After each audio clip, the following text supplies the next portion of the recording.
everybody, welcome to another Yali Creative Series. And today my name is Kelvin, Mutize, straight out of Zimbabwe. Yali. My name is Tim Marks. I'm a documentary filmmaker and wildlife photographer, and today we're going to be talking about some pretty fundamental things that we take for granted. The bigger topic is going to be storytelling. And the three areas that we're going to cover is narrative.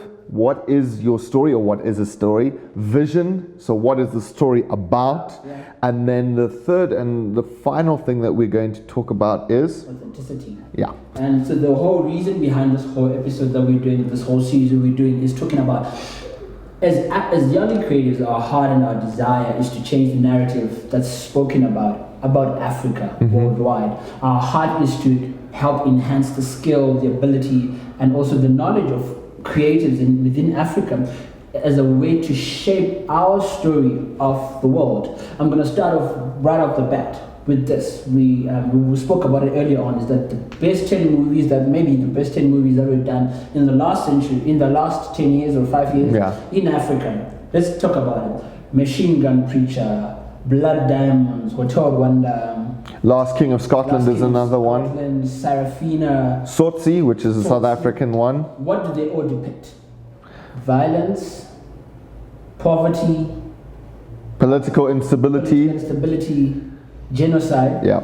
But the question is that what Africa is all about? No, absolutely not. I think we all forget that life is multifaceted, and unfortunately what the broader media spectrum in television and film particularly has portrayed of Africa is that it's completely unstable, completely unlivable. Why would you even consider living there? And I think we are doing this video in Zimbabwe, so that would tell you that there are people with video cameras and the ability to tell stories, and I'm sure that's the same across Africa. So don't believe what the media portrays of us to the rest of the world. This is when, as African storytellers, we have to stand up. That's where we're coming. So guys, as creatives, let's capacitate each other with knowledge, with skill, with ability to collaborate on platforms and networks, so that we are able to shape and change the way that our story is told. Because the person who can tell the story the best is the person who's living the story. Absolutely. So let's not wait for Western media to come and do blockbuster stuff. Let's actually do our own blockbuster stuff and send it out there and portray what Africa is all about. But we're not just talking about just making that money or making the chai or making the dough, as they say, but we are here to say let's also portray ourselves, our brand and our work, and the things that we do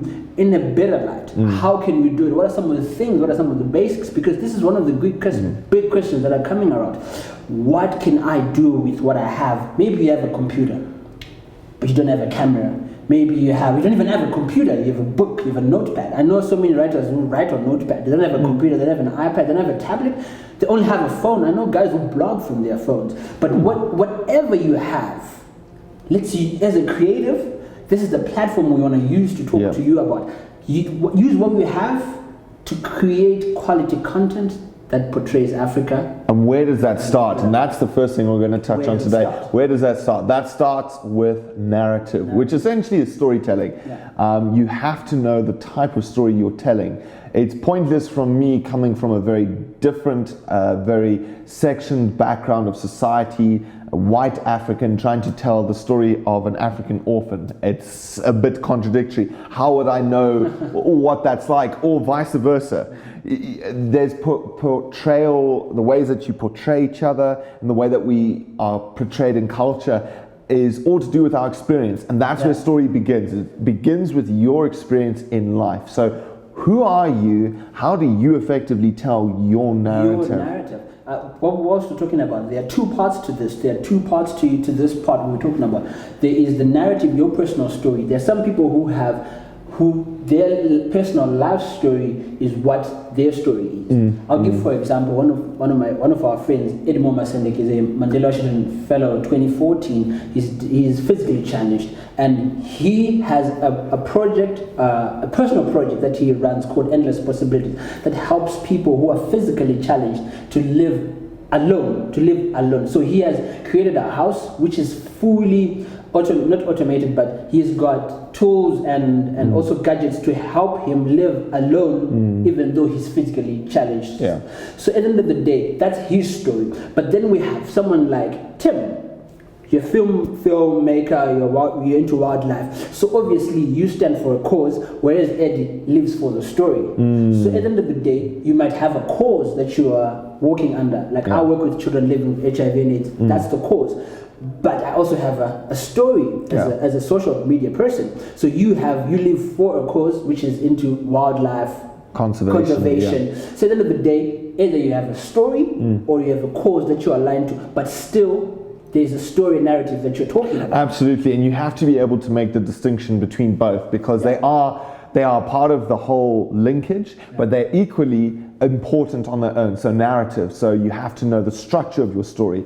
When you're writing a story, you don't just write once upon a time, couple of sentences later, the end. It doesn't work like that. You have to unpack it in such a way that people can lock into it and be immersed by it. One of the best stories I've ever seen portrayed in film is Slumdog, because it completely Slumdog Millionaire, it completely immerses you into the Indian culture, and you feel that you are a third viewer. You are in it, but you're not a part of it. So as a storyteller, you have to know what kind of story that you're telling in order to portray that. So narrative is key, structure is key, your characters, how your characters interact with each other.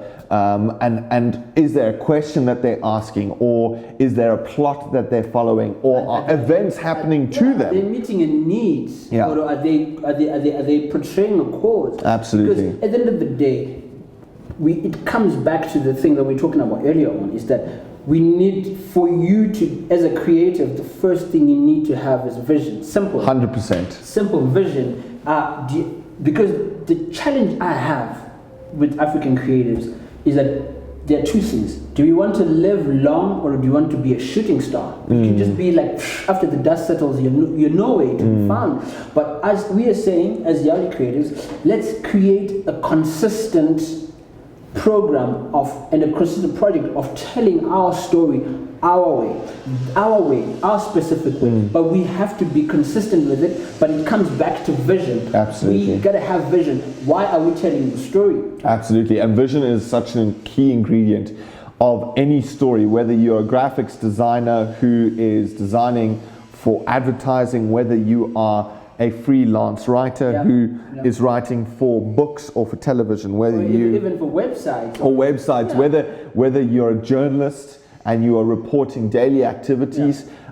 It does not matter what sphere of creativity you may be in. If you don't have a vision, your creativity, the way I look at it, Kelvin, creativity is like a lump of coal. It has so much potential, but if it's refined properly, you can get a diamond out of it. But the person who does that, there is a difference in mindset. I'm not a diamond miner, and I'm certainly not a jeweler in any respect. So don't ask me how to harness the potential from a lump of coal. I know that coal gives me heat. So the raw talent is this coal, put it on a fire, it gives you long-lasting heat. But someone who's greater in terms of perspective, and a jeweler says, where was it mined? What conditions were it as a whole? And then being able to see, is there any possibility that if we refine this coal, we could find a diamond? And that's the thing with vision. Vision is seeing the coal and not just thinking, okay, well, it only provides heat and that's it. You already see that besides the heat, I can do 1, 2, 3, 4 things with it. And that's stories. Stories are like little lumps of coal, which can be entertaining and stitched together. But there's some stories, and this is the big thing, guys, there's some stories that are real diamonds in the rough, that when you harvest it correctly, you can get some incredible gems. I think for me, in filmmaking, one of the greatest films that influenced certainly my perspective of Southern Africa is Tsotsi, directed by Gavin Hood. It's called Tsotsi. Tsotsi. My white accent's coming in there a little bit. Tsotsi. Tsotsi is an incredible film that portrayed the life of a underprivileged and underprivileged young man who made continual bad decisions, but that had a very humane element to it, and it showed the good side of life, it showed the bad side of life. They didn't try to sugarcoat it, they didn't try to make it look, they didn't try to just portray the good side. Absolutely. But they also portrayed both sides, and they showed that the benefits of both sides and the bad parts of the both sides, which comes then to the other point we're talking about is authenticity, right?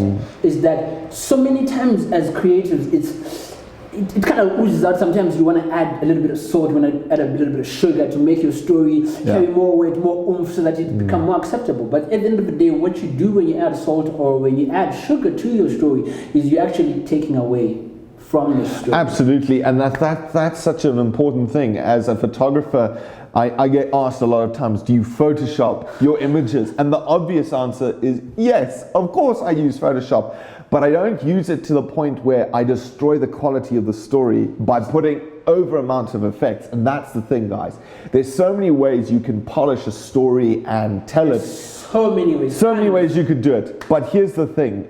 Are you in the business of selling McDonald's, cheeseburgers and fries? Or are you wanting to grace your audience with a 3-course meal that they will go, flip, I enjoyed that. That was the best steak or whatever. And they'll come back for that. And that's the difference with storytelling. People in our modern day and age can tell the difference between quality and fast food. And that's the best way I relate to stories. And this is where authenticity comes down to. Are you more interested in what you get out of the story, or are you interested in the storytelling itself, or are you trying to help the person who is the story tell their story? And that really helps you then put yourself in a position where, as a storyteller, you can accurately portray it, the emotion, the negative emotion, the sadness, the anger, but also you portray the hope. It doesn't mean you have to always have a fairy tale ending. I'm going to say that right now. It does not mean. The beautiful thing about Africa is that it's not everyone who has a fairy tale story. Because remember, when you started, you said that maybe you are the person who doesn't have a story. You don't have you're not physically challenged. You never had a mother or a father who died. You went to a good school. So basically your life it's been ordered, from school to a nice little job, to not a little job, but to a job as a manager. You've got a car and things for you are perfect. You don't have those tragedies or atrocities in your life you've never been in genocide, but you have had that life, but you don't have anything of an amazing story like Nick Vujicic, who doesn't have arms and limbs. But at the end of the day, you have a cause that you stand for. But it's the way we're presenting it. It's the authenticity that we're presenting it. Because at the end of the day, what's more important is that the story is the gem. The story is the most important part. But the carrier of the story is also as powerful as absolutely. And that's the thing. Stories don't stop when you say the end or when you've finished your slideshow or whether it's published. The story always continues. There's always a story afterwards.